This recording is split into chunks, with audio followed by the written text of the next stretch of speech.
Estos son los cursos que desarrolla para usted el Centro Nacional de Educación a Distancia. Aprenda la tecnología automotriz con los cursos de mecánica, electricidad y electrónica del automóvil e inyección electrónica. Incluyen diagnóstico y reparación. Con el curso de mecánica de motos, entre en el mundo de las dos ruedas y aprenda a dar servicio y mantenimiento a motocicletas. Con procedimientos claramente desarrollados en video, en el curso de instalaciones eléctricas aprenderá a realizar instalaciones paso a paso. En refrigeración y aire acondicionado, conocerá el servicio de aire acondicionadores, refrigeradores y cámaras frigoríficas. En instalaciones sanitarias aprenderá acerca del suministro de agua, materiales y sistemas de desagüe. En cerrajería, un curso con detalle paso a paso de los procedimientos. Con los cursos de electrónica digital, radio, TV, video y reparación y mantenimiento de computadoras, aprenderá las técnicas de reparación, armado y mantenimiento. Con el curso de soldadura aprenderá soldadura eléctrica, oxiacetilénica, TIG, MIG-MAG y corte plasma. En el curso de construcciones aprenderá a realizar obras de pequeña y mediana envergadura. Con los cursos de producción de hortalizas, frutales y plantas de jardín, usted se capacitará en los procesos de cultivo y producción. El área de educación inicial le trae 3 cursos muy importantes: educadora preescolar, babysitter y educación especial, para trabajar con niños de forma profesional. En el área de estética integral, el curso de peluquería y estética capilar le enseña las técnicas básicas para iniciarse en esta profesión. También puede realizar los cursos de maquillaje, cosmetología, estética corporal, depilación, manicuría y digitopuntura, que con las demostraciones prácticas paso a paso en video aseguran el aprendizaje. Con los cursos de diseño y confección de vestimenta, aprenda a diseñar y confeccionar una variada gama de prendas. La elaboración de platos internacionales y los secretos de la repostería los aprenderá con los cursos de gastronomía y repostería y decoración de tortas. Con el curso de servicios de hotelería, aprenda atención al huésped, servicio de sala y housekeeping. El curso de barman y sala le enseña los secretos de la preparación de los tragos más consumidos y el servicio gastronómico. En el área empresarial, aprenda publicidad, marketing, ventas, atención al cliente y secretariado administrativo con 2 cursos muy completos. Y si le fascinan los medios de comunicación, el curso de periodismo es para usted. El área idiomas, un curso de inglés con una novela subtitulada, libros y mucho más para aprender divirtiéndose. Con los cursos de computación, aprenderá el manejo de una variedad de aplicaciones para PC. Centro Nacional de Educación a Distancia. Capacitación a la medida de sus necesidades. Pida más información acerca de estos cursos.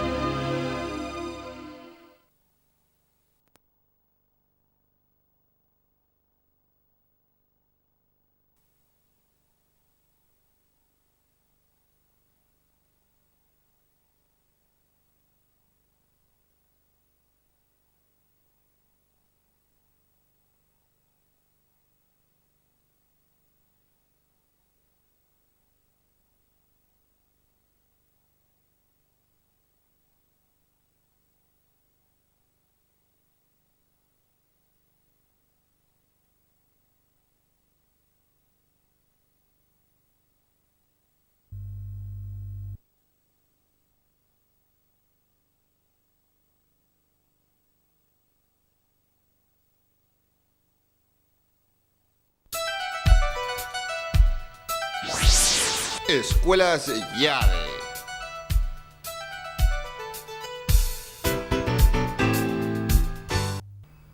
Curso de motores diésel.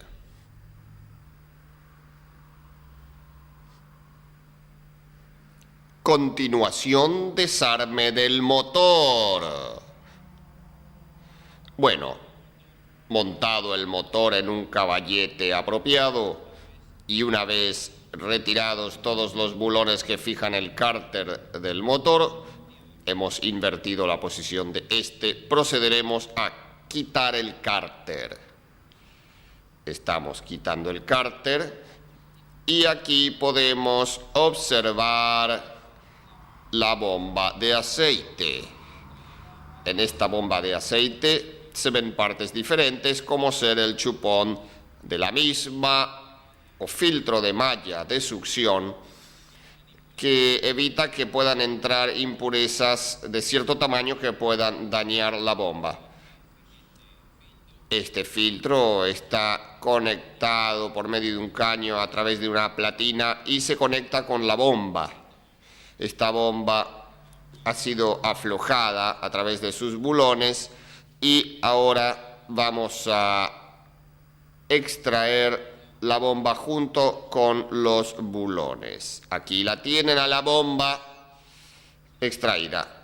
Bueno, aquí ahora lo que observamos claramente son las tapas de biela, en este caso correspondientes al 4 y 1, cilindros 4 y 1 que han quedado en esta posición, y por aquí abajo las tapas de los cilindros 2 y 3. Es sumamente importante antes de desmontar el motor que nosotros estemos seguros que podemos identificar la posición de cada biela.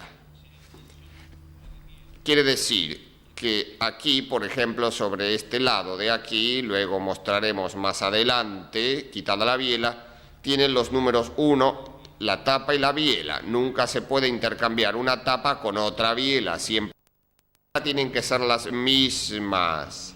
Si no tuviera números de fábrica, con un punto o con números de metal, marcar, identificar la tapa y la biela correspondiente. En este caso, como referencia, sabemos que los números de la biela, de todas las bielas, de todos los cilindros, miran hacia donde va el motor de arranque.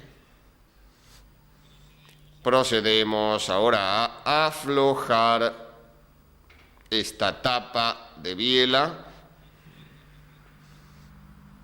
Observen ustedes, estamos aflojando las tapas de biela. Y ahora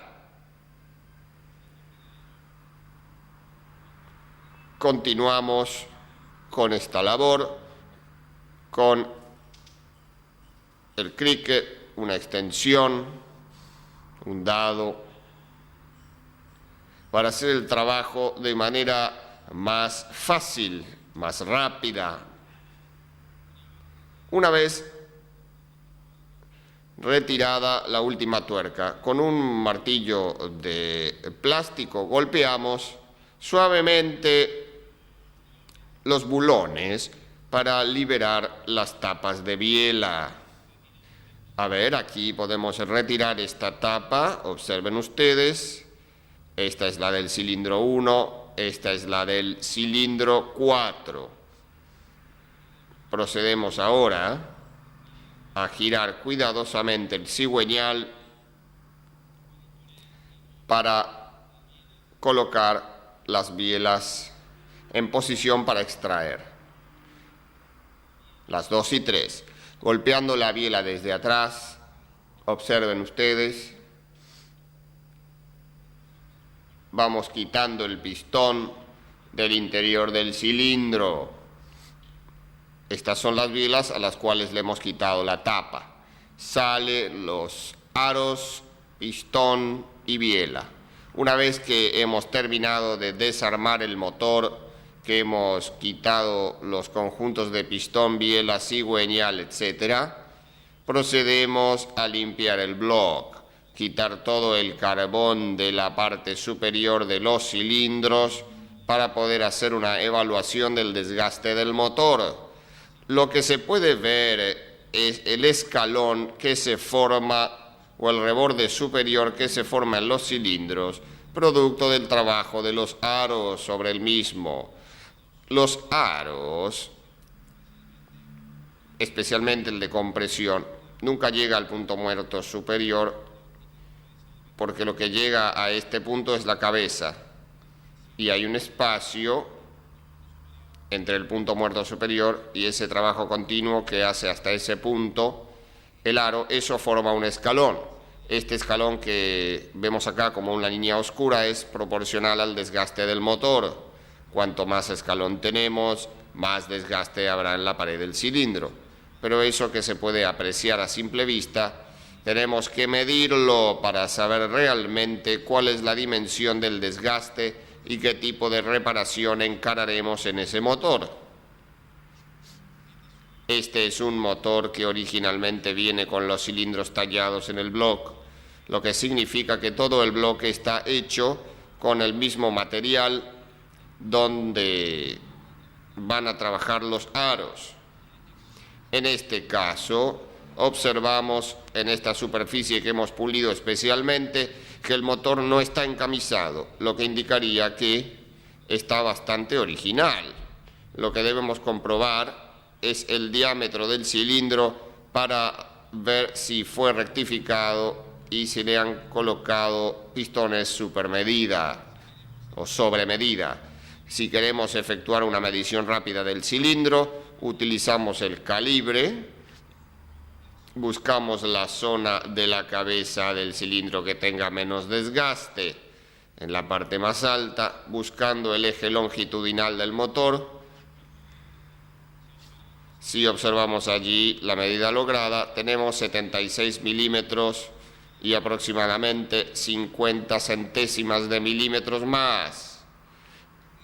Esto nos indica a las claras que el motor está en una medida estándar, o sea que es un bloque que nunca fue rectificado todavía. Para controlar el desgaste del motor debemos tener en cuenta primero lo siguiente: en todo motor en condiciones normales siempre se va a desgastar más el diámetro transversal al bloque que el diámetro longitudinal. Eso se debe al efecto de la reacción lateral. Para entender un poco lo de la reacción lateral, vamos a ver qué pasa con el pistón. El pistón va en esta posición dentro del cilindro. Cuando encima de la cabeza del pistón recibe el golpe de la explosión, como la biela va a estar un poco desfasada en este sentido, en el sentido de giro, el golpe que provoca la expansión hace que el pistón se mueva de esta manera. Eso cuando va bajando en expansión. Cuando el pistón va subiendo en compresión, la resistencia hace que el pistón se recueste contra el otro lado. Quiere decir que estas dos caras del pistón, esta y esta, son las que van a recibir mayor esfuerzo y por lo tanto van a ejercer mayor presión contra las paredes del cilindro. Por eso siempre esa mayor presión genera un desgaste mayor en el sentido transversal al bloque. Si en algún motor anormalmente encontramos un desgaste mayor, o sea un diámetro mayor en los cilindros en el sentido longitudinal, eso estaría indicando a las claras un defecto de funcionamiento que puede ser provocado, por ejemplo, por un desplazamiento excesivo del cigüeñal a lo largo o por una dureza excesiva de los pernos de pistón en cuanto a absorber los desplazamientos longitudinales del cigüeñal. Para poder controlar el desgaste de los cilindros se pueden emplear varios métodos. Un método es utilizar un micrómetro de interiores, el cual lo vamos a colocar y vamos a ir tomando diferentes diámetros dentro del cilindro, comparando un diámetro longitudinal con uno transversal. De todos modos, tenemos que tomar la medida del mínimo desgaste y el menor desgaste en la parte de los cilindros siempre estará en la zona inferior del cilindro, debajo de todo, que es donde tenemos menos desgaste porque allí no trabajan los aros y un máximo de lubricación. Este diámetro que tomamos en la parte superior, si lo trasladáramos a la parte inferior de la camisa o del cilindro, sería la zona de mínimo desgaste y lo podríamos considerar un desgaste casi cero. Luego, colocando el micrómetro a diferentes alturas dentro del cilindro, tomando las zonas de mayor desgaste, que generalmente son las que están inmediatamente debajo del escalón, allí podremos nosotros, en el sentido transversal, controlar el mayor desgaste y al mínimo diámetro le quitamos el mayor diámetro y así tenemos en centésimas de milímetro el desgaste. De todos modos, la medición utilizando el micrómetro de interiores es una medición dificultosa, lenta, para lo cual se han ideado otras herramientas como ser el comparador de esfera montado en un soporte especial que nos permite una rápida visión del desgaste del motor, y pasaremos a mostrar esto a continuación. Aquí tenemos un comparador de esfera montado en un soporte especial o alesómetro, con todo un juego de prolongadores para abarcar diferentes diámetros de cilindro. Como ya hemos medido el diámetro de este cilindro, vamos a utilizar la punta apropiada con la arandela correspondiente para poder apreciar el desgaste de este motor.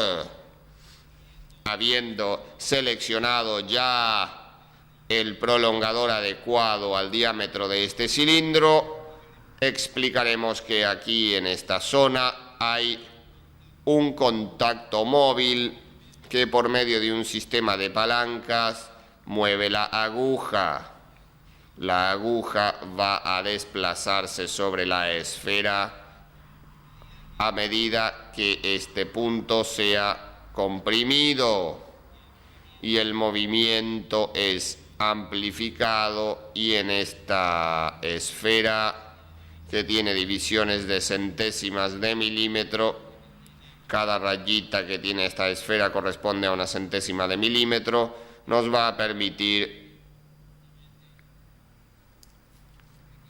ese pequeño movimiento que hace este contacto, nos permite reproducir en la escala cuál es la deformación que pueda existir en la pared del cilindro. Lo primero que tenemos que hacer es calibrar el cero. Para calibrar el cero procedemos a instalar el extremo de medición, o sea el palpador, lo colocamos, lo instalamos en la parte más baja del cilindro y en la zona longitudinal. Tenemos que buscar una fórmula que nos permita a nosotros establecer cuándo es que el palpador está perpendicular a las paredes del cilindro. Para definir el cero, entonces, nosotros movemos en forma oscilante todo el cuerpo de la herramienta, y así vamos a buscar, hacemos este movimiento y vamos a buscar el punto de menor diámetro, que es donde la aguja crea el retorno. En ese momento de inflexión de la aguja, en ese lugar, nosotros vamos a calibrar el cero.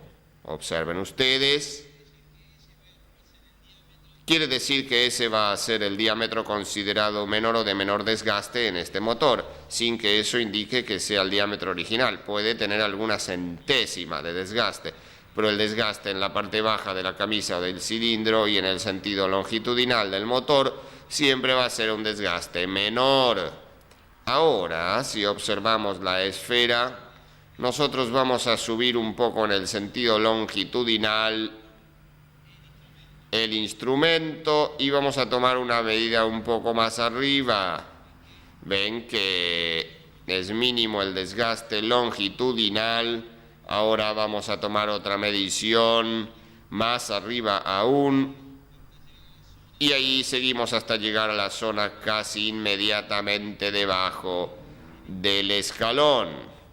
Allí vamos a ver en el movimiento de la aguja que ya esta no llega al cero, llega un poco antes, indicando que hay unas 2 centésimas, casi 3 centésimas de desgaste en la parte próxima al escalón, pero teniendo en cuenta el eje longitudinal del motor, que es la zona de menor desgaste. Ahora vamos a tomar el diámetro transversal al bloque del motor. Instalado ahora el instrumento de medición en forma transversal, vamos a medir la zona de mayor desgaste. Movemos en forma oscilante el instrumento hasta buscar el momento de inflexión de la aguja, y allí podemos apreciar que casi en forma inmediata debajo del escalón tenemos una deformación o un desgaste de alrededor de 8 centésimas de milímetro. Si observamos el reloj, vemos que en ese momento, cuando la aguja vuelve, en el momento en el que llega son unas 8 centésimas de milímetro que lo separa del cero. Si ahora introducimos un poco más el reloj dentro de la camisa, vemos que el desgaste es bastante menor. Podemos asegurar entonces con precisión y sin lugar a equivocarnos que el desgaste en este motor oscila alrededor en este cilindro, en realidad, alrededor de las 8 centésimas de milímetro. Esta medición debemos efectuarla en cada uno de los cilindros y especialmente en aquellos que tienen mucho escalón, lo cual puede indicar que fuera un desgaste mayor que en el resto. De acuerdo a los valores logrados, podemos consultar la tabla de desgaste provista por el fabricante y saber de ese modo si este motor necesita rectificación o si se puede subsanar el inconveniente mediante un cambio de aros. Aparte del desgaste en los cilindros, el desgaste en los cojinetes de biela y bancadas, cigüeñal y demás elementos que controlaremos.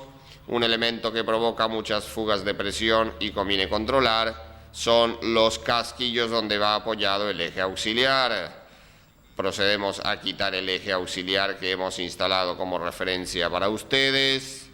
Lleva 2 casquillos y aquí vemos parte del casquillo delantero y como podemos observar tiene un gran desgaste causado por fatiga y eso ha provocado que se haya desprendido gran parte del material antifricción. Taller de rectificados.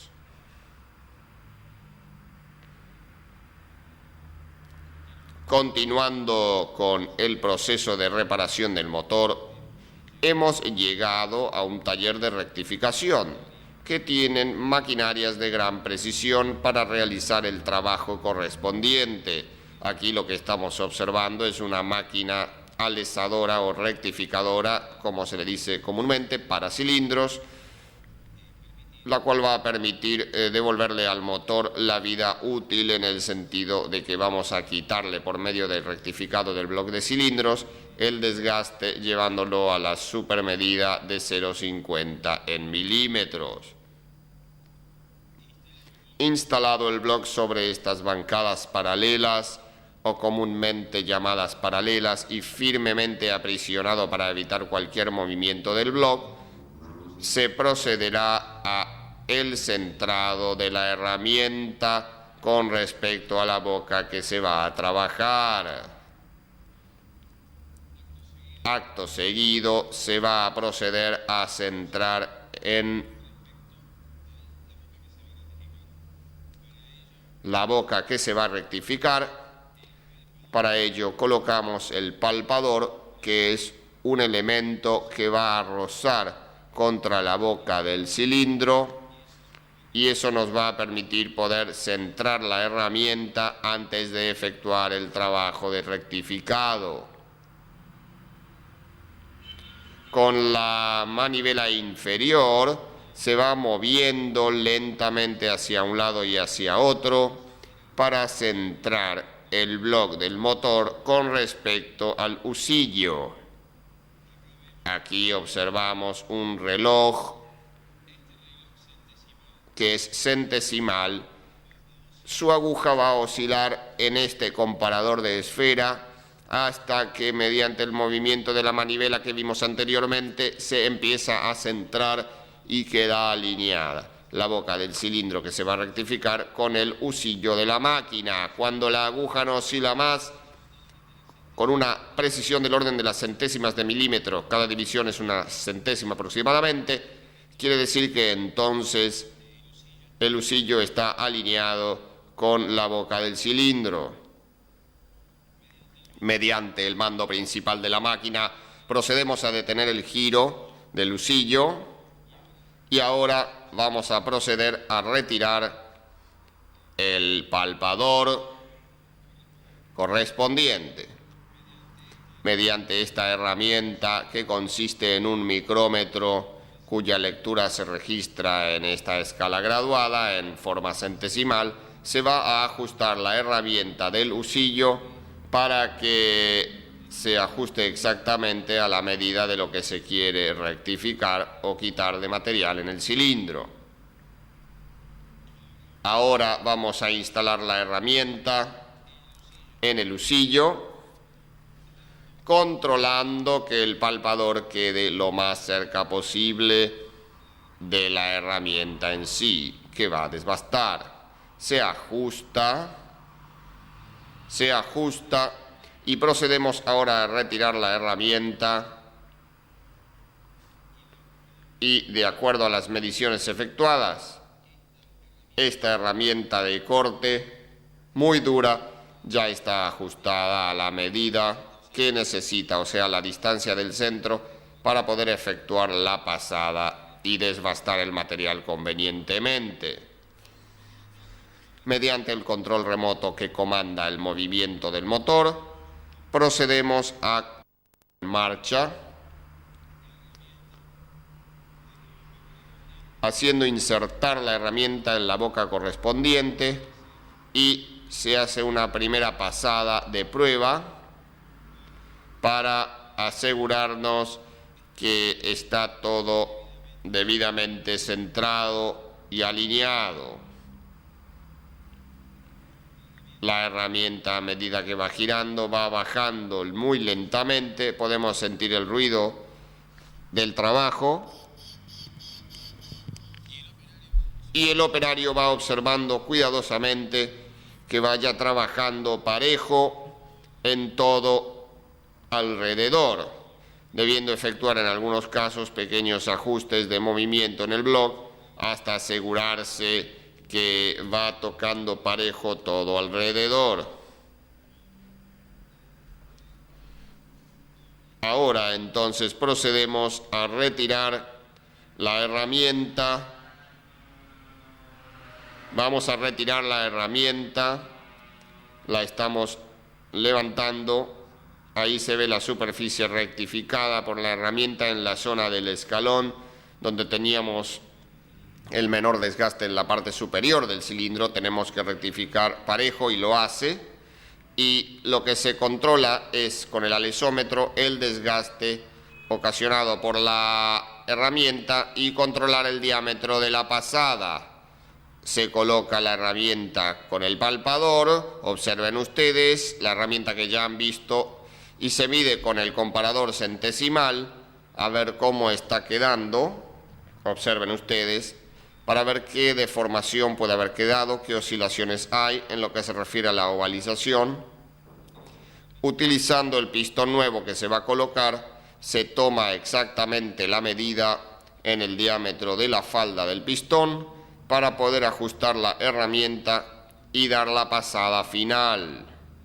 Aquí estamos dando ya la pasada final en esta boca, y esta operación se va a repetir después en cada una de las bocas de los cilindros que rectificaremos. Es un trabajo de mucha responsabilidad, ya que tiene que quedar perfectamente cilíndrico el block y tiene que quedar con la luz correspondiente entre falda de pistón y cilindro para mantener la luz necesaria para la dilatación y para que se instale allí la película de aceite lubricante necesaria entre el pistón y el cilindro correspondiente. Bueno, habiendo llegado al final del cilindro, la parte de rectificación, se procederá a elevar el husillo para poder ver en ese momento cómo se encuentra, cómo ha quedado la superficie de ese cilindro con respecto al resto de los cilindros. Aquí se retira el husillo con la herramienta. Ya pueden observar ustedes el estado de la superficie del cilindro. El pistón nuevo que vamos a colocar, vemos que en el cilindro que no ha sido rectificado no entra, porque el diámetro es inferior. Y en el cilindro que sí ha sido rectificado entra. Si bien no ha quedado todavía con la luz final, ya que como ahora procederemos a bruñir el cilindro, entonces se le dejan con unas centésimas menos para que esa medida final la dé la máquina de bruñir. Antes de proceder al rectificado de los demás cilindros o de las demás bocas, como se le dice comúnmente, vamos a efectuar el bruñido de ese cilindro que se acaba de rectificar en una máquina especialmente diseñada para ese trabajo. Es una bruñidora vertical donde se puede regular, según las especificaciones de fábrica, la velocidad de traslación del eje de la máquina a lo largo del cilindro y la velocidad de rotación para poder lograr así un entrecruzado ideal con la textura de la piedra indicada por el fabricante. La misión del bruñido de los cilindros es ofrecer una superficie rugosa y uniforme para el periodo de asentamiento de los aros, y dado que hay una gran fricción en ese momento, tenemos que tener la seguridad o la garantía que hay una gran cantidad de aceite lubricante sobre esas paredes. Es una tarea muy importante y los motores de fábrica vienen muy bien hechos, muy bien trabajados, dado que es fundamental para la duración del motor el bruñido de los cilindros o de las camisas.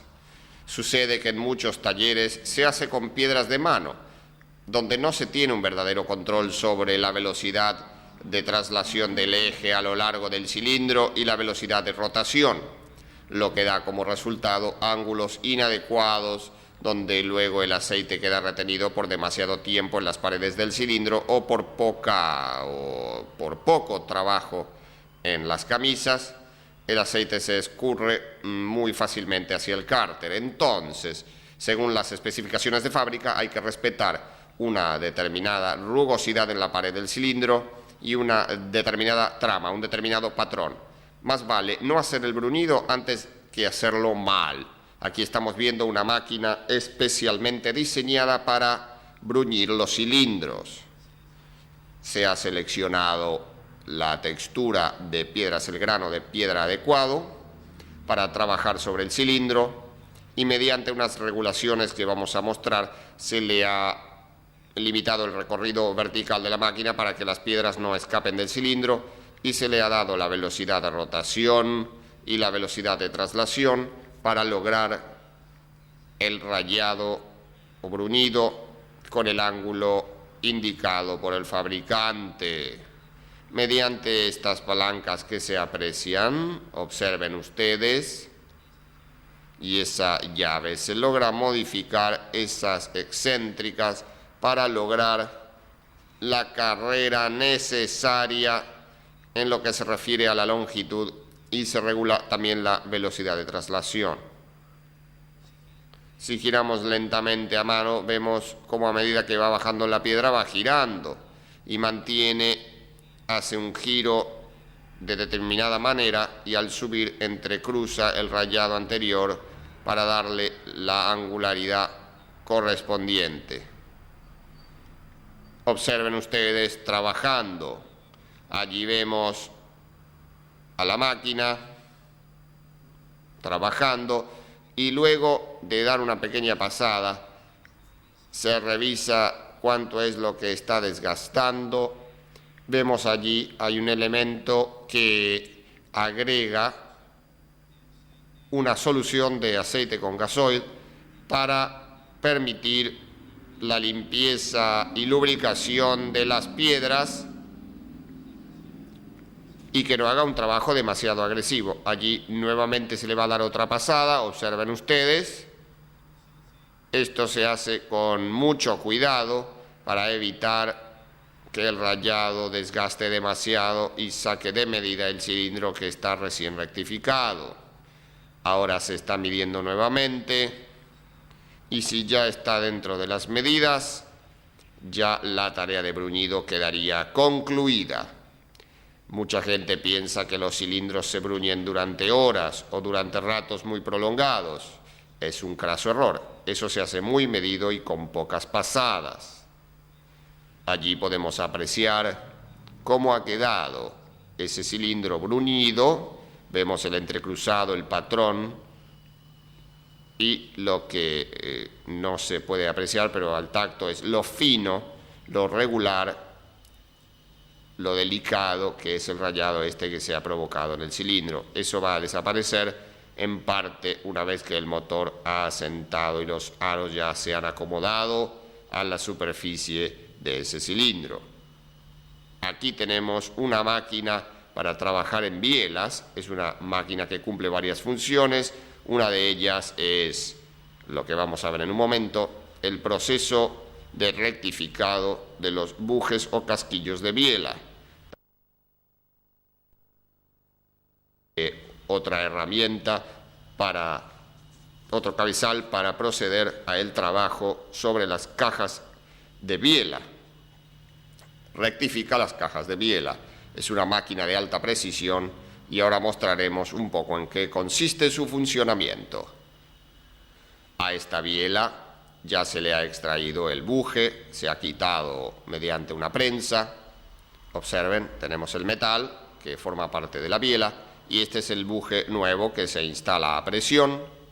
Ese buje viene cortado y en el interior del buje está semiterminado, y lo que va a hacer esta máquina es el rectificado de este diámetro interior. Una vez que se instala el buje y se ha mecanizado, se le hace el orificio para la lubricación del buje y luego se procede a su rectificación. Estos dos planos aquí rectificados, que todavía la posee, son los que van a servir de punto de apoyo a los centradores. Observen ustedes que se encuentran en estos lugares. Bueno, con el metal nuevo instalado ya en la biela, que ya fue previamente controlado, se coloca sobre el centrador, que tiene 3 puntos de apoyo, y se ajusta. Y ahora, con la ayuda de un palpador que está conectado a un reloj centesimal, se centra para asegurarse que el buje o el orificio que vamos a trabajar quede perfectamente alineado con el eje de la biela, con el eje longitudinal. Es fundamental para que el pistón luego trabaje parejo dentro del cilindro y no apoye demasiado en una zona en exceso contra la pared del cilindro, que queden los dos ejes perfectamente paralelos, el eje de la cabeza de biela y el eje del pie de biela. Esta es la función de ese palpador, la de centrar perfectamente y que quede totalmente alineado para luego poner la herramienta y proceder al trabajo de rectificación. Habiendo medido previamente el diámetro del perno con el micrómetro que está incluido en la propia herramienta, se ajustó por medio de este palpador que está aquí y hacia la herramienta cortante que vemos en este extremo, se ajustó la medida para darle una centésima de luz aproximada entre el perno y la rectificación que se hará en el buje. Entonces, esa luz va a ser la necesaria para que se disponga entre ambas piezas, entre perno y buje, la película de aceite lubricante correspondiente. Bueno, aquí se pone en marcha ahora la máquina. Observen, y la bancada donde va montada la biela se va a ir acercando a la herramienta, que gira a una determinada velocidad y va a empezar a quitar el material sobrante hasta que quede ajustada y perfectamente pulido.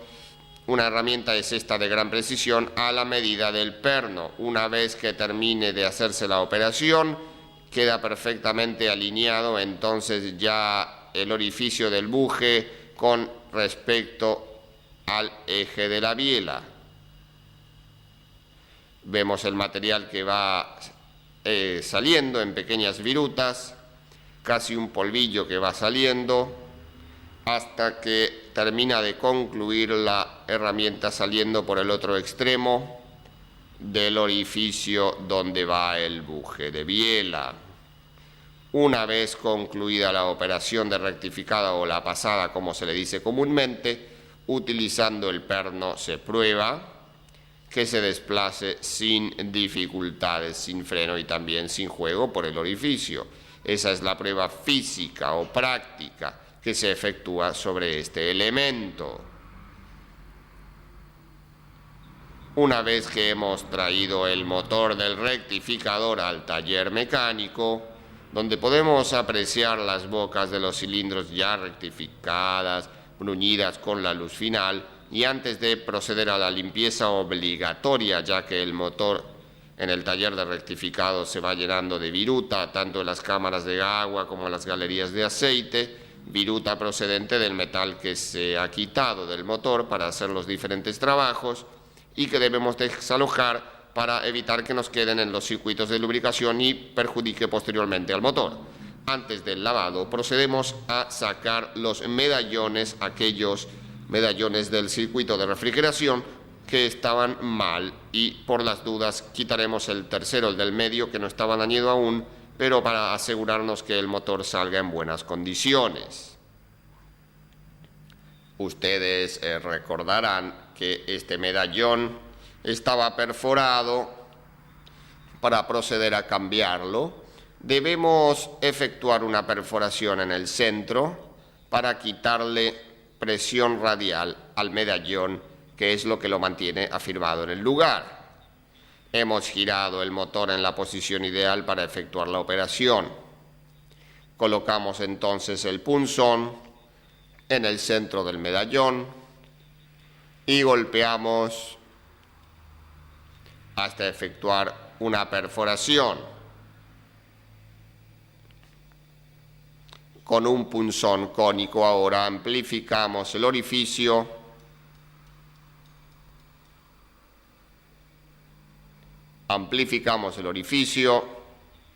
y ahora con este mismo punzón procedemos a desprender el medallón. Observen ustedes, aquí vemos el medallón y se ve que ante el temor de que perdiera, el mecánico utilizó varios tipos de cemento. Aquí vemos un cemento rojo, pero acá vemos algo que puede haber sido la causa de la falla prematura de este medallón, que en sí, por el color, no es un medallón tan viejo. Y es que usó un cemento basado en ácido acético.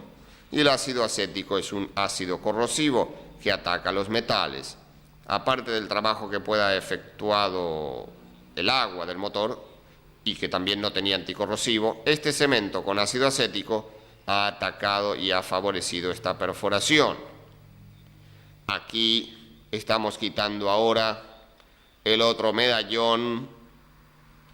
Observen ustedes.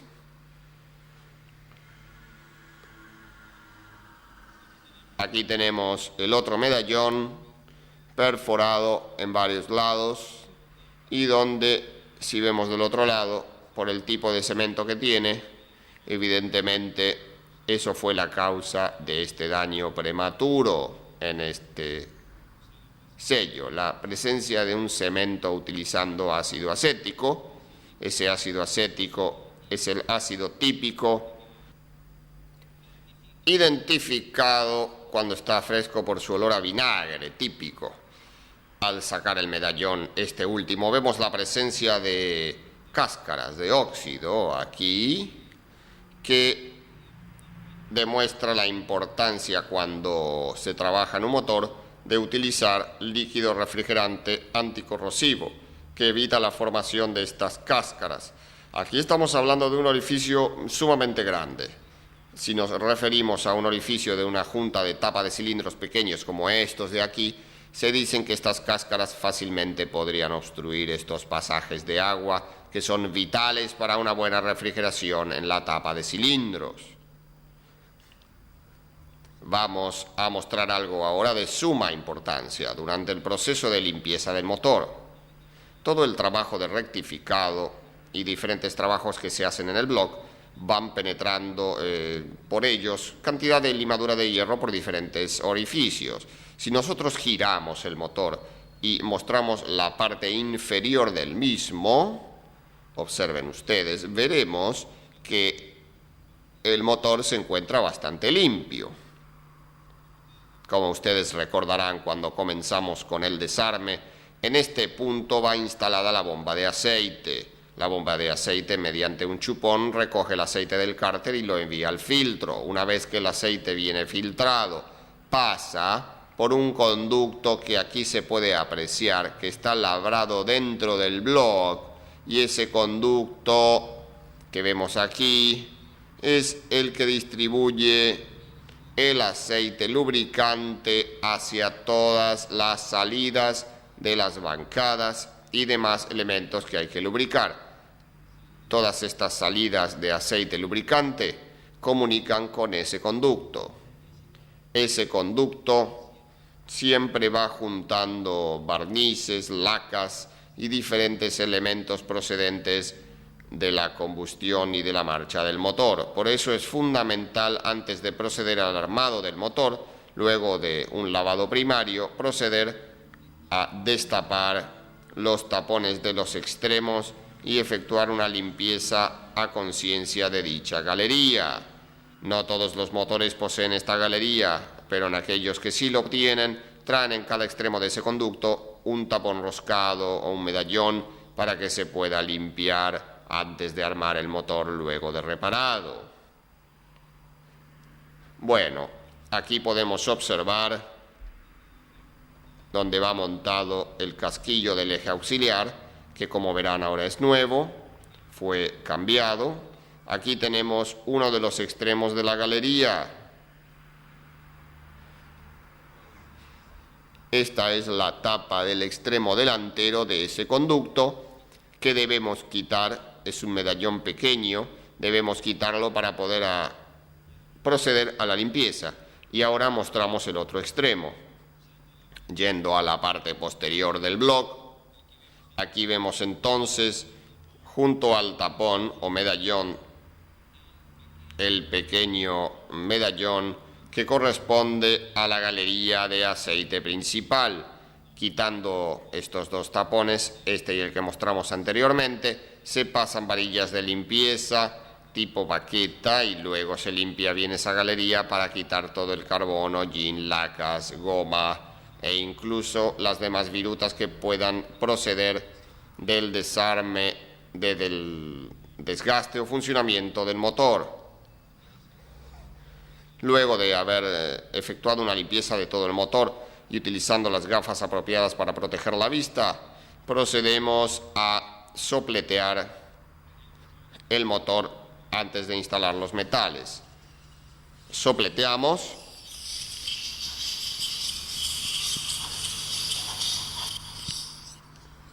Hay que protegerse bien la vista,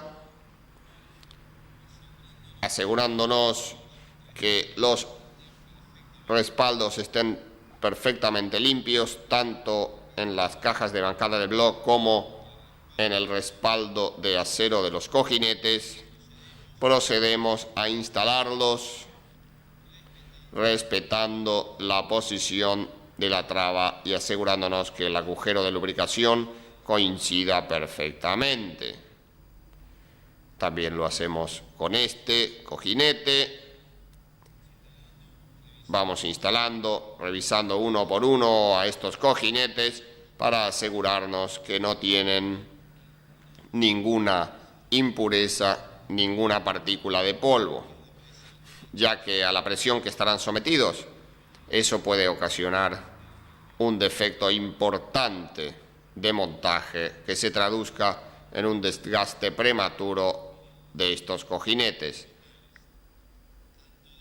tanto de bancada como de biela. Vamos a proceder ahora a instalar los cojinetes laterales de bancada, que en este caso vienen postizos. Tenemos que tener extrema precaución de colocar la superficie blanda antifricción contra el cigüeñal y el respaldo de acero contra el block.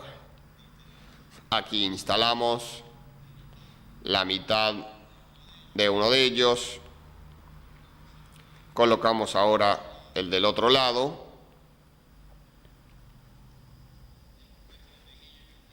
Hemos puesto una pequeña cantidad de grasa para que se mantenga inmóvil en el lugar y no se nos caiga cuando instalemos el cigüeñal.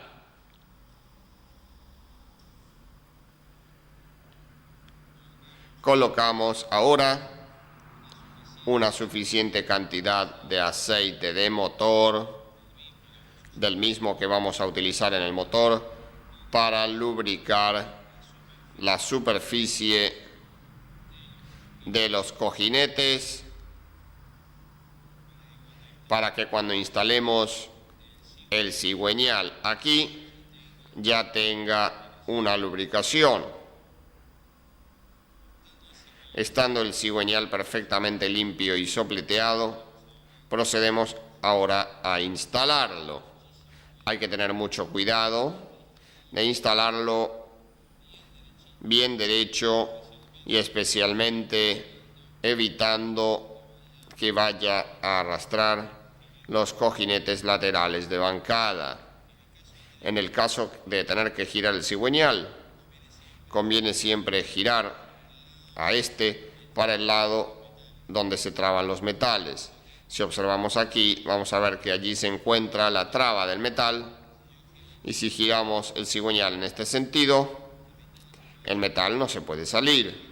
Si lo giramos en sentido contrario, dada la untuosidad del aceite que depositamos allí, puede ser que se despegue el metal y se salga por este extremo. Con las mismas precauciones con las cuales instalamos los cojinetes laterales de bancada en el block, procedemos a colocar los cojinetes laterales en las tapas de bancada. Y el mismo cojinete que se instaló aquí, con el respaldo perfectamente limpio. Esta es la primera tapa de bancada que vamos a instalar. Observen ustedes, luego de haberlo aceitado abundantemente, procedemos a instalarlo en la posición correcta, asegurándonos que no se vaya a salir del lugar los cojinetes laterales de bancada. Ahora vamos a colocar los bulones que hemos limpiado previamente, así como los orificios del block donde estos bulones roscan, asegurándonos con el sopleteado previo que ustedes observaron que en el fondo de las roscas no quedan líquidos o elementos sólidos que puedan hacer interferencia con el extremo de los bulones y marcarnos un torque inadecuado. Con el cricket arrimamos ligeramente la tapa de bancada, apretamos ligeramente a esta tapa y luego procedemos a lubricar especialmente los cojinetes laterales.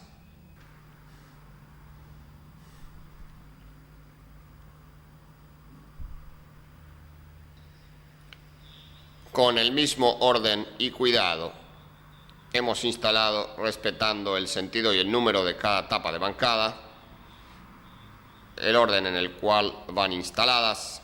Como dijimos, es muy importante. Hemos hecho un apriete primario, lo cual, girando el cigüeñal, podemos ver si está todo en orden.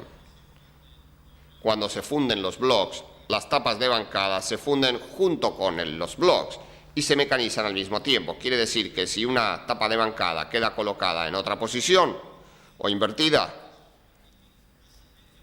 eso puede fácilmente provocar que el cojinete quede apretado y el cigüeñal no se pueda mover. Ahora le vamos a dar el apriete que lleva este motor para dejar fijado, colocado el cigüeñal.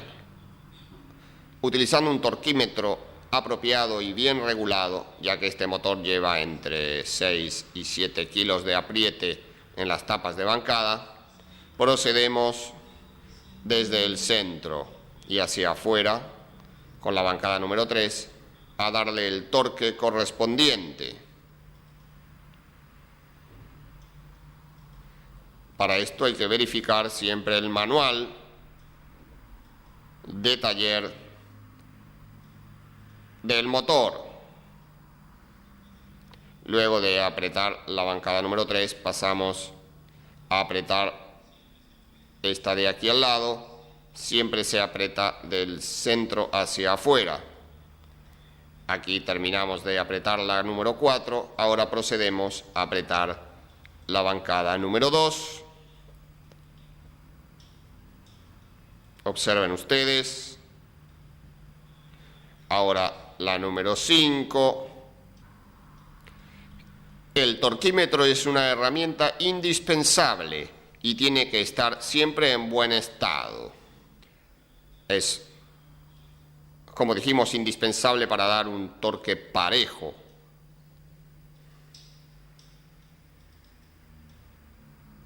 Es preferible comprar un torquímetro de muy buena calidad.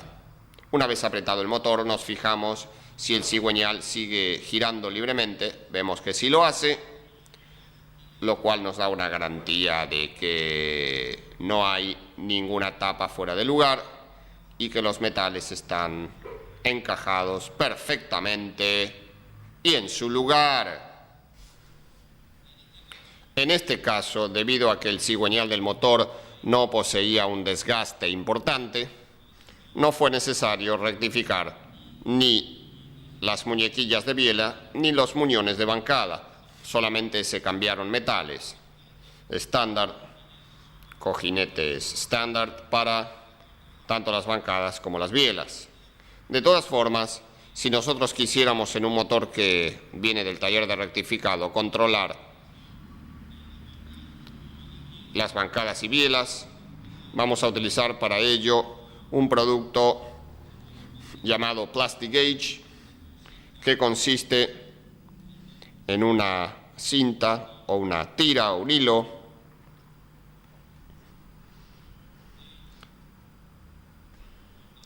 de un material especial que aquí se puede apreciar, ese hilo fino que ustedes ven allí, que se va a colocar entre el cojinete y el cigüeñal para poder medir el huelgo de lubricación. A modo de ejemplo, hemos quitado la tapa de bancada número 5 y habiendo seleccionado el Plastigauge adecuado al claro de lubricación o huelgo de lubricación que vamos a medir, vamos a proceder a instalarlo sobre el muñón de bancada para luego comprimirlo con la tapa correspondiente al torque especificado por el fabricante y proceder a medir el huelgo o claro de lubricación. Puesto el trozo de Plastigauge en el lugar indicado, procederemos ahora a colocar la tapa de esta bancada. Instalada la tapa de bancada, procedemos a darle el torque indicado, especificado por el fabricante. Le damos el torque indicado a esta tapa con nuestro torquímetro.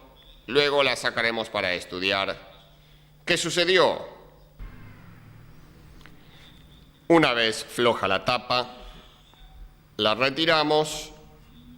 Ahí podemos apreciar el estado de aplastamiento de la tira del Plastigauge que habíamos instalado. También podemos ver que en el cojinete de la tapa también ha quedado la marca del aplastamiento del Plastigauge. Bueno, el Plastigauge tiene un sobre donde se envasa la tira con escalas de diferentes anchos, expresado esto en milímetros y en pulgadas, y siempre tenemos que comparar el espesor de estas bandas con el espesor de la tira aplastada y tenemos que hacer coincidir, como aquí, la banda, en este caso verde, tenemos que hacer coincidir la banda con el ancho y ver que las dos sean iguales y de ahí sacamos la medida, o sea, el huelgo que tenemos. Y aquí lo tenemos, es .025, o sea, 25 milésimas de milímetro o 2 centésimas y media de milímetro. Esto está dispuesto para el claro de lubricación, siendo un valor que está dentro de lo que la fábrica especifica, teniendo en cuenta que el motor tiene algo de desgaste. Siempre es bueno controlar en el motor cada uno de los metales de bancada y biela una vez que ha vuelto del taller.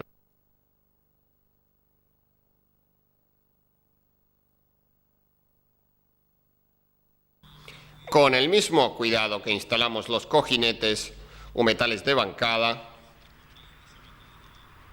instalamos los metales de biela. Un control que debemos efectuar en los motores livianos es cuánto va a sobresalir la cabeza del pistón por encima del plano del block para de este modo seleccionar el espesor de junta adecuado. Para eso entonces procedemos a lubricar bien el cojinete de biela. Vamos a montar el pistón dentro del cilindro correspondiente. Aquí tenemos el caso de la biela número 1. Va a ser el pistón número 1, sabiendo que este trébol del pistón debe mirar hacia la cámara de precombustión, en el caso del motor diésel. Vamos a instalar y vamos a proceder a hacer lo mismo con los otros pistones. Este control de altura de los pistones se podría hacer perfectamente luego de estar instalados los aros, pero la idea de instalarlos ahora sin los aros es para demostrarles cómo en el taller mecánico, mediante una sonda calibrada, una galga, acorde al espesor que tiene que haber entre pistón y cilindro, se puede medir si la biela está alineada. Cuando la biela está bien alineada, esa misma galga o sonda entra fácilmente todo alrededor del pistón sin tener ningún tipo de interferencia.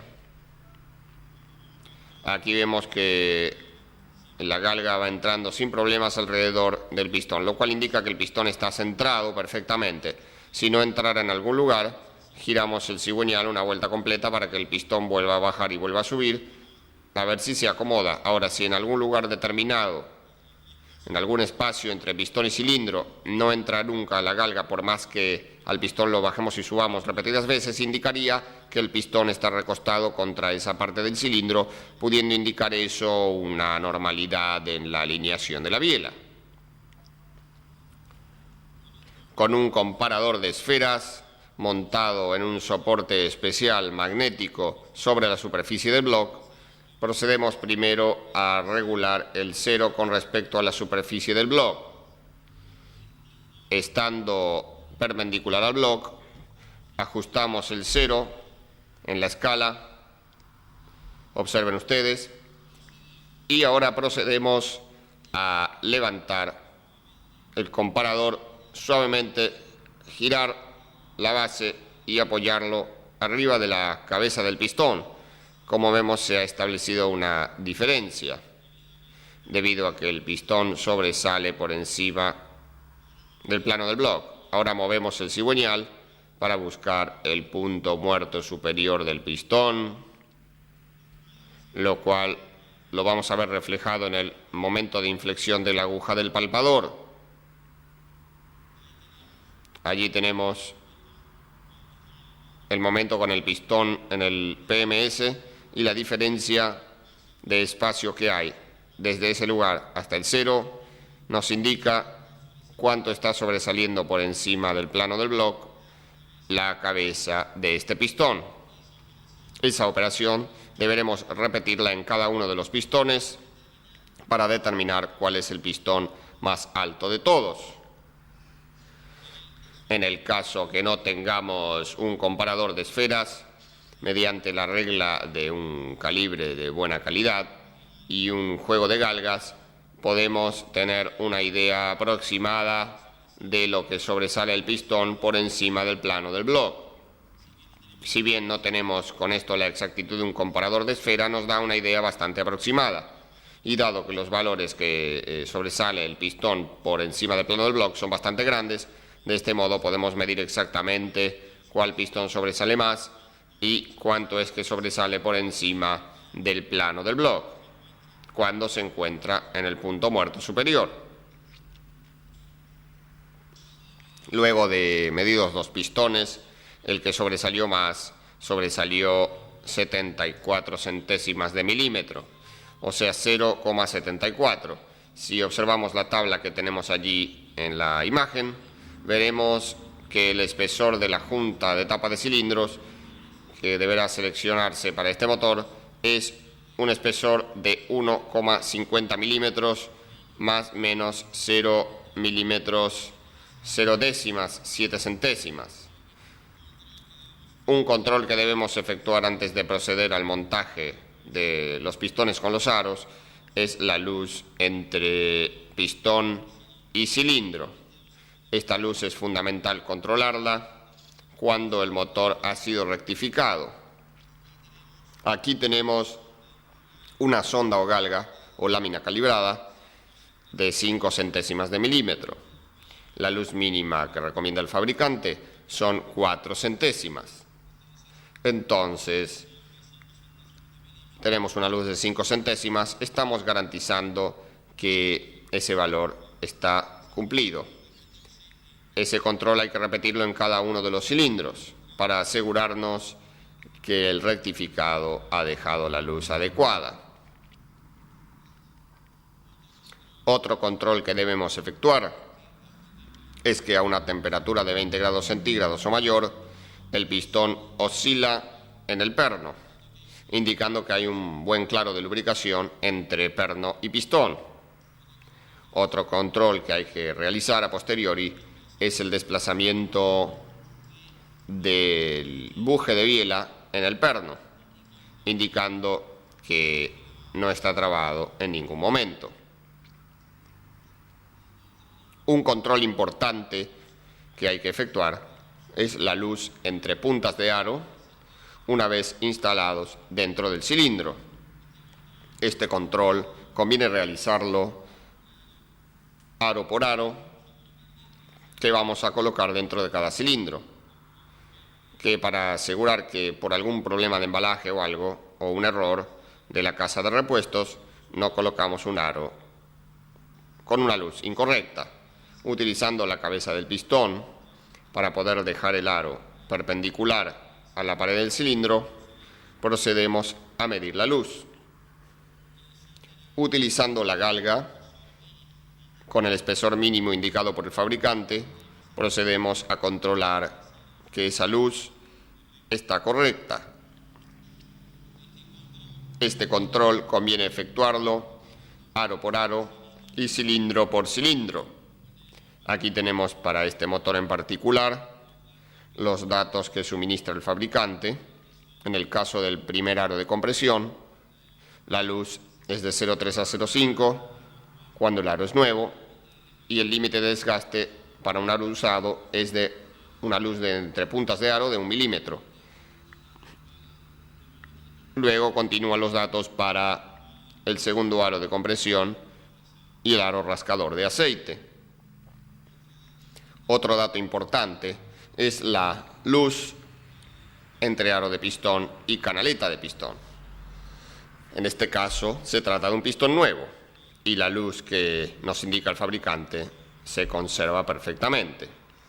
En el caso que se tratara de un pistón usado, si la canaleta permite demasiado juego del aro en este sentido, que tenga mucho desgaste, eso puede traducirse en un excesivo consumo de aceite y pérdida de compresión. La canaleta del aro tiene que estar lo más rectangular posible, en el caso que sea su forma original de fábrica. Hay motores diésel donde la canaleta, en vez de ser rectangular, es trapezoidal o semitrapezoidal. Dado que las puntas de aro son muy agresivas para las paredes del cilindro, muchos fabricantes recomiendan, cuando se instalan los aros en el pistón, que no queden en los siguientes sentidos: que no queden en sentido del perno, las puntas del aro, que no quede la punta de aro aquí, según este eje rojo, alineados con el perno, no, es lo que no se debe hacer, y que tampoco quede en sentido perpendicular al perno, formando ángulo de 90 grados con el perno. Se recomienda entonces que las puntas de aro, una vez instaladas en el pistón, queden formando ángulos de 45 grados con el perno, evitando en lo posible que el aro de compresión número 1 quede en el sentido de la reacción lateral, que va a ser la zona de mayor esfuerzo del pistón contra la pared del cilindro. Utilizando la pinza expansora de aros, procedemos a instalar primero el aro de aceite, luego instalaremos el segundo de compresión y por último el primero de compresión, siempre respetando las indicaciones del fabricante de aros en cuanto a la posición de los aros y su orden correcto. Lubricando abundantemente aros y pistón, procedemos a su instalación respetando la flecha o la posición correcta dentro del cilindro. Como dijimos anteriormente, para la instalación de los aros también hay que consultar, obviamente, el manual del fabricante del motor. Una vez instalados los aros con el pistón en la posición correcta, procedemos a instalar el suncho o compresor de aros. Esta herramienta es un fleje de acero que nos permitirá colocar los aros dentro de la ranura para poder instalarlo fácilmente al pistón dentro del cilindro. Nos aseguramos que el suncho quede perfectamente acercado al bloque de cilindros para que los aros, cuando salgan del suncho, ya se encuentren adentro del cilindro. Y ahora, mediante un golpe rápido con el mango del martillo, en este caso de madera, tiene que ser de madera para no nadar, el pistón quedó colocado el mismo dentro del cilindro. Una vez instalados los 4 pistones en sus respectivos cilindros y habiendo colocado ya las tapas de biela correspondientes, procederemos ahora a dar apriete a las mismas. Colocamos la herramienta, el torquímetro, y respetando el torque especificado por el fabricante, procedemos a apretar. Y vamos a reapretar las restantes tapas de biela, asegurándonos siempre que coincida el número de tapa con el número de biela correspondiente.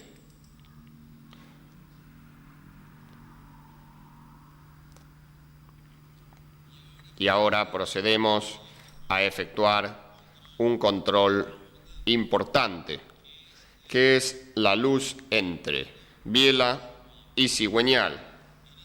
En este caso, la luz a medir tiene que estar entre 7 y 16 centésimas de milímetro. Y vemos con la galga que la luz se encuentra correcta en este caso. Una vez que tenemos totalmente el cigüeñal con tapas de biela y de bancada tapadas y los aros armados con los pistones en sus cilindros respectivos, nos aseguramos que el motor gire libremente sin ningún tipo de traba o freno. Incluso algunos fabricantes para hacer este trabajo recomiendan utilizar un torquímetro de aguja y revisar qué esfuerzo es necesario para poder hacer girar el cigüeñal con pistones, bielas y aros instalado. Otro control que debemos efectuar también es medir la luz entre el cojinete lateral de bancada y el cigüeñal.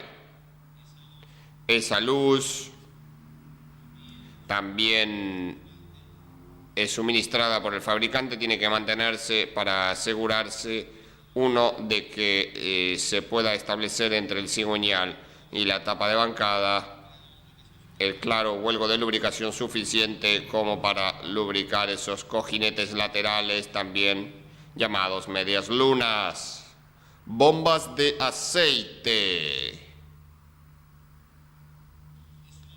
La bomba de aceite es un elemento muy importante para la vida del motor porque de la bomba va a depender la lubricación. Por lo tanto, es un componente que debemos inspeccionar minuciosamente antes de instalarlo en el motor. Procedemos, por lo tanto, a desmontar la tapa de la bomba. Desmontamos la tapa de la bomba quitando estos tornillos que previamente hemos aflojado. Y vamos a encontrar aquí la tapa de la bomba con el pistón limitador de presión de aceite que va sujeto en ese lugar por medio de un resorte que se encuentra aprisionado en su alojamiento por esta tapa que va fijada en este lugar por medio de unas deformaciones que se efectúan en estos extremos. Es importante que ese pistón esté bien apoyado aquí en el fondo, lo cual nos asegura que el resorte está ejerciendo su máxima presión. Siempre es conveniente, cuando se hace un trabajo de ajuste de motor, desmontar esta válvula y cambiar el pistón y el resorte con las cuñas o arandelas de ajuste para asegurarnos que la presión máxima del aceite va a estar dentro de los valores especificados por el fabricante. Si observamos aquí, vemos unas marcas indicando que los engranajes han efectuado un pequeño desgaste en la tapa, hecho que deberá ser rectificado para que la tapa quede perfectamente plana. El trabajo de rectificado de esta superficie lo podemos efectuar en el taller mismo, utilizando para ello un mármol perfectamente plano, y sobre ese mármol se le llama mármol a una pieza de acero de buena calidad que esté perfectamente plana, y sobre esa pieza se coloca una tela esmeril muy fina, y sobre esa tela con aceite se trabaja la superficie para dejarla en perfecto estado de planitud. Una vez terminada esa operación, tenemos que pasar a verificar los engranajes de la bomba y el juego que tienen con respecto al cuerpo y el desgaste que puedan tener con respecto a la superficie de la caja que los contiene. Para medir la luz entre los engranajes y el cuerpo, basta utilizar un calibre de láminas. Vamos a instalar este calibre. Ahí estamos midiendo la luz entre engranajes y cuerpo. En este caso estamos viendo que tiene la luz indicada como mínima, lo cual fue corroborado cuando le dimos presión de aceite en el motor. Observamos que la presión de aceite se encontraba bastante bien a pesar del desgaste posterior que encontramos en los metales. La otra galga que tenemos aquí, considerada luz máxima, que es prevista por el fabricante, ni siquiera entra, lo cual nos habla de una buena bomba que está en buen estado de conservación. Utilizando una regla o una escuadra, en este caso estamos utilizando la regla del calibre y una lámina calibrada con el espesor indicado por el fabricante, procedemos a medir la luz existente entre engranajes y la caja que los contiene. En este caso, esta luz es la mínima, y cuando probamos con la galga indicada como máxima, ni siquiera entra directamente, por lo cual vemos que esto está en buen estado. Si la luz fuera excesiva, la solución en ese caso sería retirar los engranajes y rectificar la superficie esta hasta que la altura de los engranajes queda casi a ras de la caja que los contiene o con la luz que corresponde indicada por el fabricante. Una vez terminada de reparar y armada la bomba, es conveniente efectuar una inspección exterior, cambiar la junta que va aquí, observar la planitud de esta pieza que corresponde al filtro primario de la bomba, porque si llegara a estar desajustado por aquí, o si por algún motivo de algún golpe que haya recibido acá abajo, por algún golpe en el cárter del motor, y se generara una fisura entre el caño y la platina que lo contiene, en esta zona, observen ustedes, Allí podrían entrar pequeñas burbujas de aire, se mezclarían con el aceite, lo cual ocasiona un daño muy grande en el motor, porque no es que entre tanto aire como para que no genere suficiente presión de aceite. La presión de aceite puede llegar a ser la correcta, pero esas pequeñas burbujas de aire que van entrando por allí, por cavitación, van a afectar los metales y pueden llegar a desprender la superficie blanda de los mismos, acelerando el desgaste de metales y cojinetes en general. Luego de armada la bomba, es conveniente sumergir el chupón en aceite de motor y con la mano girar la bomba en el sentido normal que va a girar en el motor para que se cargue la bomba con aceite, y observando cuánto aceite sale por aquí podemos evaluar si la bomba trabaja bien o no. De todas formas, ya al quedar cargada con aceite, la bomba se dice que queda cebada, y ello nos va a facilitar que levante presión de aceite apenas el motor dé sus primeras vueltas. Bombas de agua. Otra pieza de fundamental importancia en el motor es la bomba de agua. Este elemento, mediante una polea y una correa trapezoidal de caucho que recibe movimiento del cigüeñal, agita el agua y la hace circular desde el radiador al motor y desde el motor al radiador. Esa es la función primordial de la bomba de agua. Quitando los bulones que previamente hemos aflojado, procedemos a extraer la polea de la bomba, que si observamos detenidamente está hecha en dos partes para poder cambiar la correa, ya que la distancia entre el eje de la bomba y el eje del cigüeñal no es variable. Y por medio de estas arandelas de suplemento se ajusta la garganta de la polea para poder tensar la correa en el caso que sea necesario. De todos modos, aquí vemos un escalón ya de desgaste, lo que indicaría que esta polea estaría ya para ser recambiada. La bomba consta de varias partes. La bomba de agua propiamente dicha, la parte que vemos aquí en metal claro, y luego tenemos el cuerpo de conexión de agua donde va montada la bomba. Observen la diferencia de color entre una unidad y otra, lo cual dice a la clara que esta bomba de agua es relativamente nueva. Y vemos que este cuerpo posee una serie de conexiones. Aquí tenemos la conexión, en esta pieza desmontable que hemos aflojado, la conexión de entrada de agua proveniente del radiador, agua enfriada del radiador.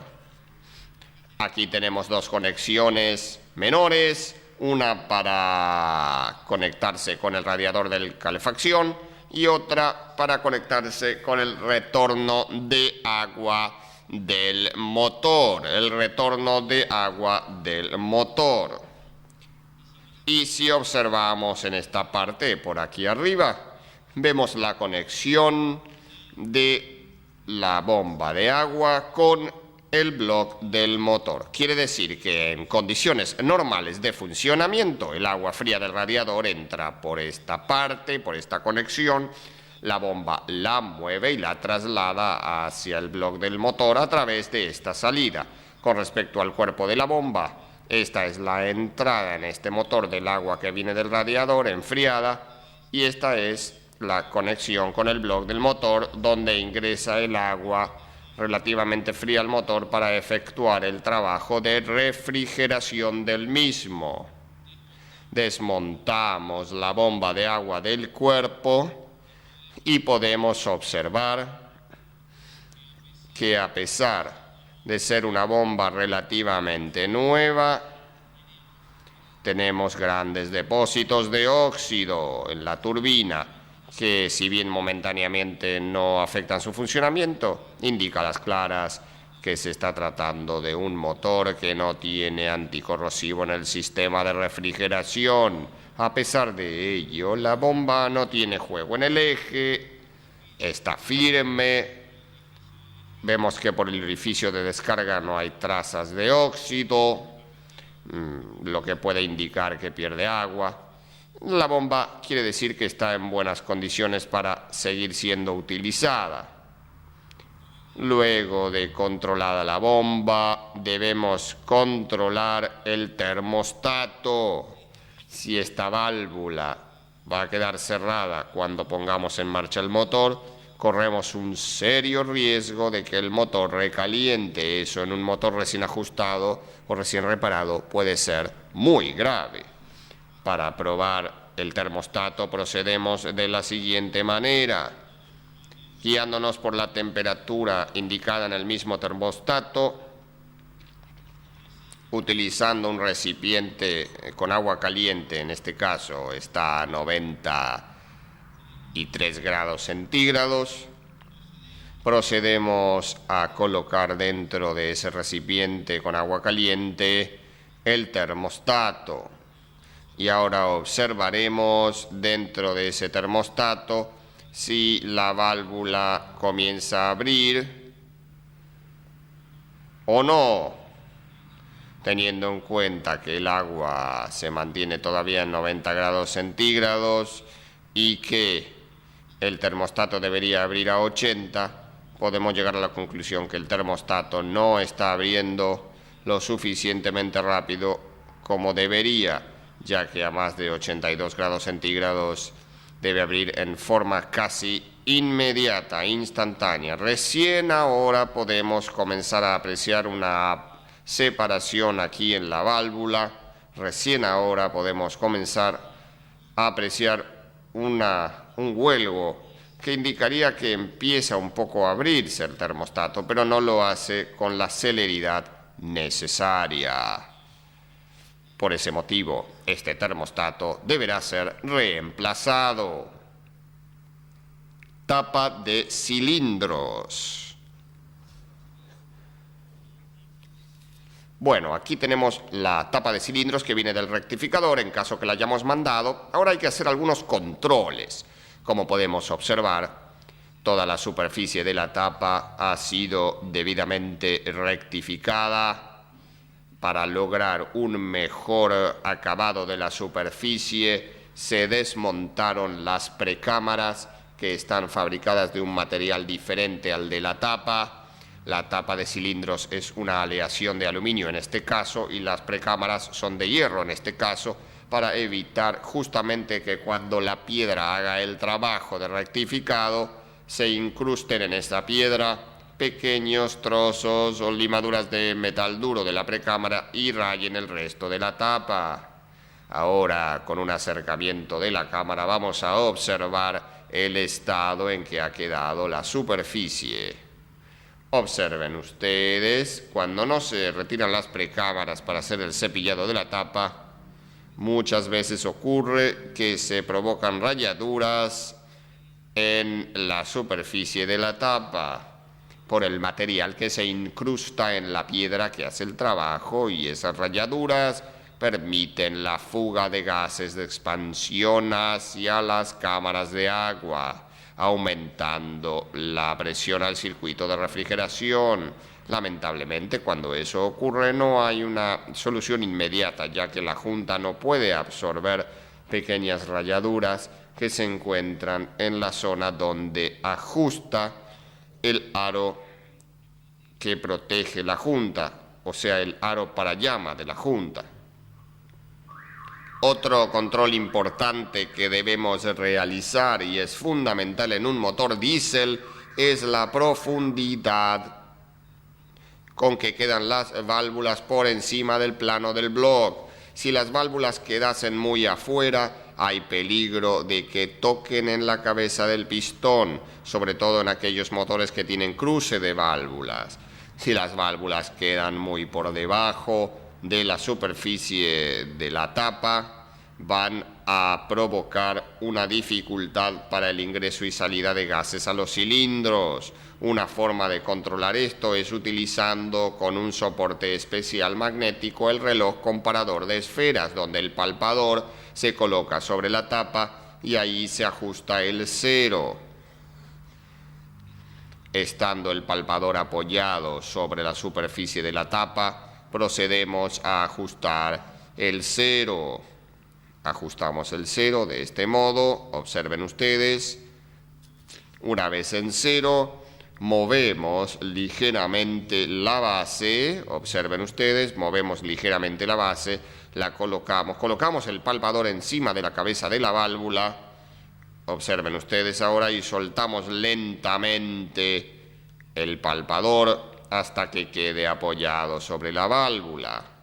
Como vemos, la profundidad a la que se encuentra esa válvula fue de 1 milímetro, ya que dio una vuelta entera el palpador, y 30 centésimas. Eso hay que consultarlo con el manual de fábrica para asegurarse de que está dentro de las especificaciones del fabricante. Si nosotros no poseemos el reloj palpador, utilizando la misma regla del calibre y galgas, podemos medir exactamente esa profundidad y así establecer cuánto queda la válvula hundida por encima del plano del bloque. Esto es una regulación o un control muy importante de efectuar, ya que de esto va a depender la vida del motor. Cuando hay interferencias graves entre pistón y válvulas, pueden ocurrir hechos como este, donde aquí vemos una válvula que se quebró y quedó incrustada encima de la cabeza del pistón, hecho que se puede apreciar también por este otro lado. Observen ustedes, aparece la parte de la válvula incrustada. Esto fue debido a una rotura de correa de distribución, pero de todos modos también pudiera ocurrir por un golpeteo permanente entre pistón y válvulas. Observen ustedes.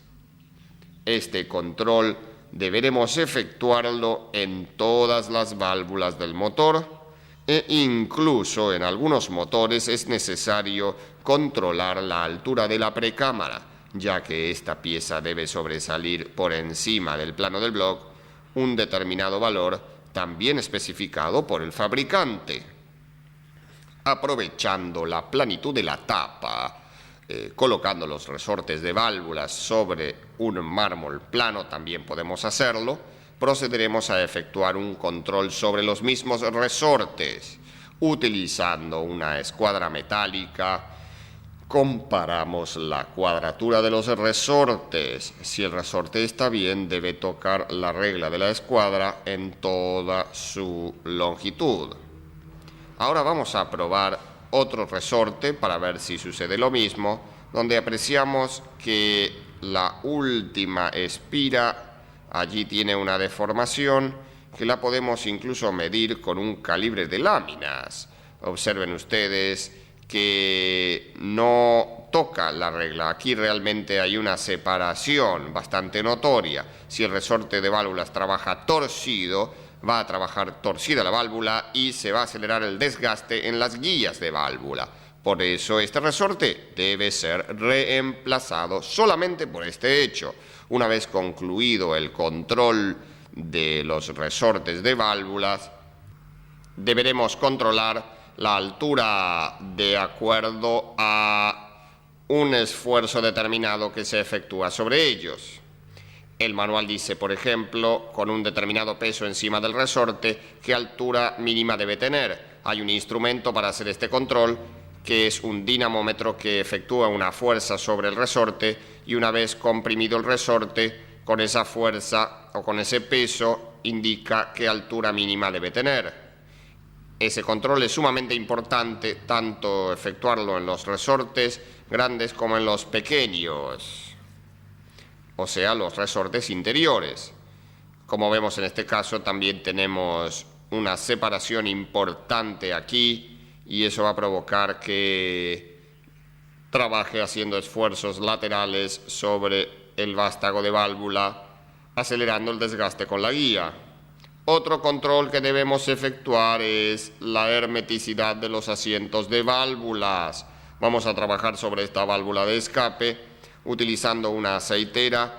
Ponemos aceite alrededor de la cabeza de la válvula en la zona del asiento y luego, mediante un pico con aire comprimido, procedemos, sujetando la válvula desde abajo, a inyectar aire comprimido adentro del orificio de la válvula.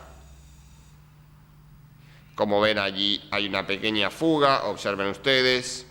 Eso indica que la válvula no tiene un correcto asentamiento en su alojamiento. Vamos a levantar la válvula, a girarla un poco, por si hubiera alguna interferencia. Volvemos a probar. Bueno, y ahora vemos que el sellado de la válvula no es perfecto de todos modos, ya que por un lugar presenta una pequeña fuga. Observen ustedes. Eso indica que esta válvula lamentablemente deberá ser esmerilada. Y decimos lamentablemente porque no es una operación muy deseable en un motor recién reparado tener que esmerilar las válvulas. Hay costumbres en los talleres de esmerilar todas las válvulas del motor una vez que vienen del rectificado, cuando lo correcto es esmerilar aquellas válvulas que presentan alguna dificultad de asentamiento. Afortunadamente hay una sola válvula para esmerilar, ya que las demás se encuentran todas en perfecto sellado. Eso nos va a servir para efectuar la práctica de esmerilado, utilizando solo pasta fina, ya que la pasta gruesa se utiliza en motores grandes y en ocasiones especiales. Ponemos una pequeña cantidad de pasta que vamos a extender bien, observen ustedes, sobre el asiento de la válvula. Colocamos la pasta fina y acto seguido procedemos a aceitar el vástago de la válvula para evitar que se raye con la guía al girar o que puedan entrar partículas abrasivas en el espacio que hay entre guía y válvula. Tenemos que asegurarnos que sobre la guía no queda ningún trozo de pasta de esmerilar válvulas. Apoyamos la válvula en su alojamiento. Y mediante una ventosa procedemos a efectuar el giro dándole solamente un sentido de rotación, o sea, puede ser un sentido alternativo, pero no es bueno levantar la válvula y golpearle como hacen en algunos talleres, porque el golpe de la válvula en su asiento, teniendo material abrasivo, que es muy duro, hace pequeños poros en los asientos y eso va a dificultar el sellado posterior. Esa práctica de golpear la válvula en su asiento en forma vertical no es muy aconsejable. Después de darle algunos pequeños giros, ya que por tratarse de un motor recién reparado no puede tener más que alguna pequeña interferencia, quitamos, limpiamos bien los restos, el asiento de la válvula, limpiamos también por aquí, y observamos ahora con un acercamiento la zona de contacto del asiento de la tapa en el asiento de la válvula. Si esa zona que se encuentra un poco más opaca es fina y se encuentra en el medio del asiento de la válvula, podemos decir que está asentando bien. Luego volvemos a repetir la operación, lavando bien todo el resto, de sellarlo, colocarlo ahí, ponerle aceite, inyectar aire comprimido por el tubo correspondiente a esta válvula y veremos si aparecen burbujas o no. Si aparecen burbujas, se vuelve a esmerilar un poco más, pero no demasiado tiempo. El esmerilado no tiene por función desgastar la válvula, sino simplemente ajustar el asentamiento entre asiento de tapa y asiento de válvula. Como podemos observar aquí, la zona que ha asentado la válvula es pareja en todo alrededor,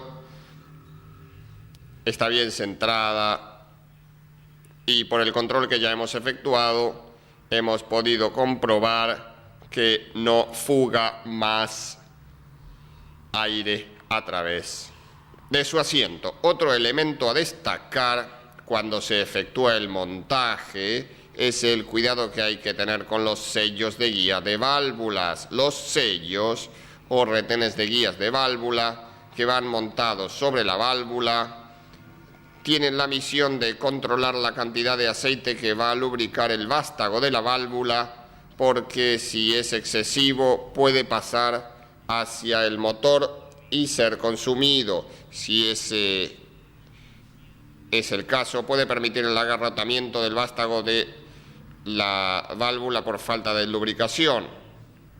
La mayoría de los mecánicos instalan este componente directamente así. Esto es un error, ya que los filos que presentan las ranuras donde van montados los seguros de válvula pueden lastimar la goma del retén, que es sumamente delicada. Cuando un juego de sellos de guía de válvula es de buena calidad, trae una funda de plástico que se debe montar debidamente aceitada para que cuando los sellos pasen por allí no sean lastimados por el filo de estas ranuras. Cuando no tengamos nosotros esa funda de plástico, que una vez usada la podemos mantener en el taller, podemos utilizar un nylon o algo que evite que entre en contacto el filo de las ranuras con la cara interna de estos retenes.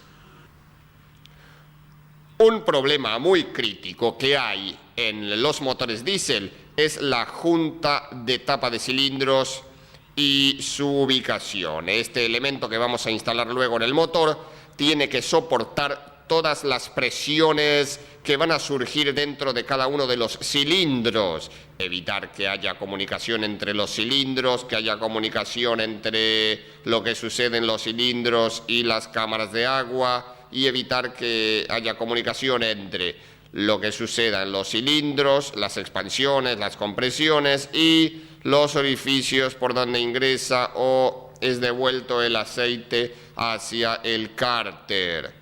Para evitar que esta junta se deteriore, o mejor dicho, para que cumpla su verdadera función de sellado, debemos observar una serie de cuidados que, aunque exagerados, nunca son suficientes ni están de más. Los orificios que aquí estamos señalando, donde van a ir los bulones de fijación de tapa de cilindro, deben ser cuidadosamente inspeccionados, deben estar perfectamente limpios, secos y asegurándonos de que los bulones rosquen fácilmente.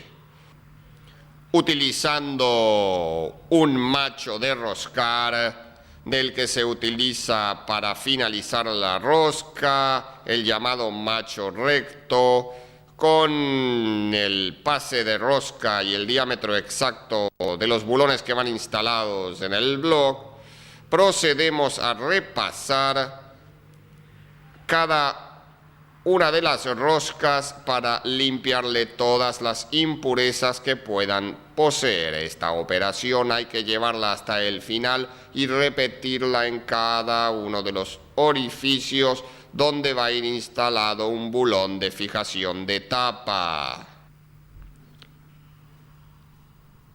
Utilizando gafas protectoras con el pico de surtir aire comprimido, procedemos a sopletear uno por uno cada uno de los orificios roscados para quitarle toda la viruta que pueda haber quedado depositada, no tanto del material sino del carbón y óxido que están dentro de esos orificios. Bueno, si vamos a reutilizar los mismos bulones que quitamos del motor, en este caso van a ser nuevos, porque hay una orden de fábrica de cambiar los bulones cada vez que se cambia la junta de tapa de cilindros, junto con las arandelas. Pero si se tratara de bulones viejos, que es una situación bastante corriente, se deberá limpiar cuidadosamente la rosca, ya sea con un cepillo de mano o con un cepillo circular. Se debe limpiar muy bien el asiento debajo de la cabeza del bulón con respecto a la arandela, o sea, en esta zona, igual que la parte superior de la arandela, quitarle todo el óxido y el aceite quemado que pudiera haberse alojado allí, para que se deslice suavemente la cabeza sobre la arandela. En el caso que la arandela tenga un bombé, el bombé debe mirar hacia la cabeza del bulón y la parte plana hacia la tapa. Eso es para que cuando empezamos a apretar estos bulones va a girar el bulón sobre la arandela y la arandela se va a mantener firme sobre la tapa, para evitar que al girar se genere una torsión, un esfuerzo mayor o que dañe la tapa de cilindros. Una vez que están perfectamente limpias las roscas y las partes debajo de las cabezas, procedemos a colocar una pequeñísima cantidad de aceite que extenderemos, que tiene que ser muy pequeña porque esta cantidad de aceite, si es grande, cuando vamos a instalar los bulones en la tapa, puede chorrear el aceite y ese aceite en exceso hacer de tapón hidráulico y darnos una mentira en el torque que apliquemos sobre la cabeza del bulón. Dado que el líquido, una vez que llega hasta cierto punto, no se va a comprimir más, va a indicar en el torque como que la tapa está apretada, cuando realmente no lo está y puede estar floja, y lo que puede estar apretado es el aceite debajo de la rosca del bulón. Esa pequeña cantidad de aceite va en la rosca y también debemos aceitar ligeramente, bien ligeramente, en la parte inferior de la cabeza del bulón para que resbale fácilmente sobre la arandela. Esto hay que hacerlo en cada uno de los bulones, asegurándonos en aquellos motores que tienen diferente longitud exactamente la ubicación de cada uno de ellos. Otro control que debemos efectuar es utilizando un bulón de los que vayamos a utilizar para la tapa, probar que enrosca a fondo, a mano, libremente, y que podemos desenroscarlo con total facilidad. Esta prueba hay que realizarla en cada uno de los orificios donde van los bulones instalados para la tapa.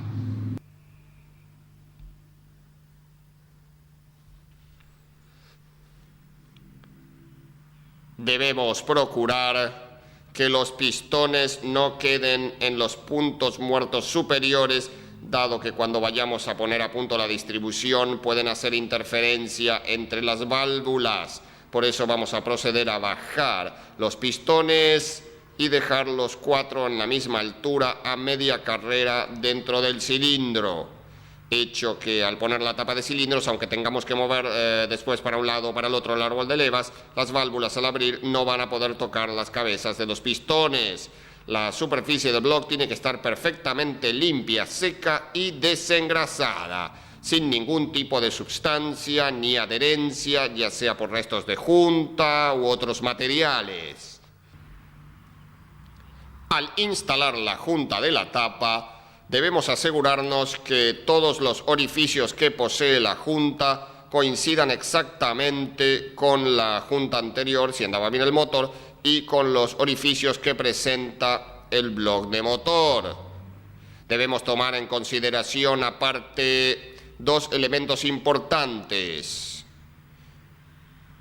Debemos tener en consideración, la indicación de la inicial top, que indica que esa parte va hacia arriba, mirando hacia la tapa de cilindros. Otra, los orificios que identifican la junta por el espesor, que tiene que corresponder con el espesor que nosotros calculamos cuando medimos lo que sobresalían los pistones por encima del plano del bloque. La superficie de la tapa también tiene que estar perfectamente limpia, seca y desengrasada.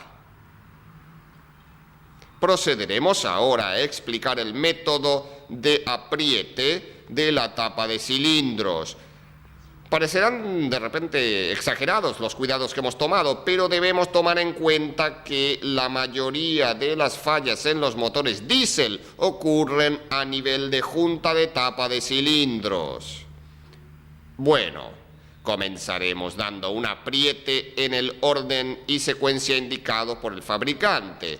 Comenzaremos en este caso por los bulones del centro, apretaremos primero este que le llamamos número 1, luego el número 2, luego este número 3, luego este número 4, luego este el número 5, el sexto, siempre alejándonos del centro hacia afuera, séptimo, octavo, noveno y décimo.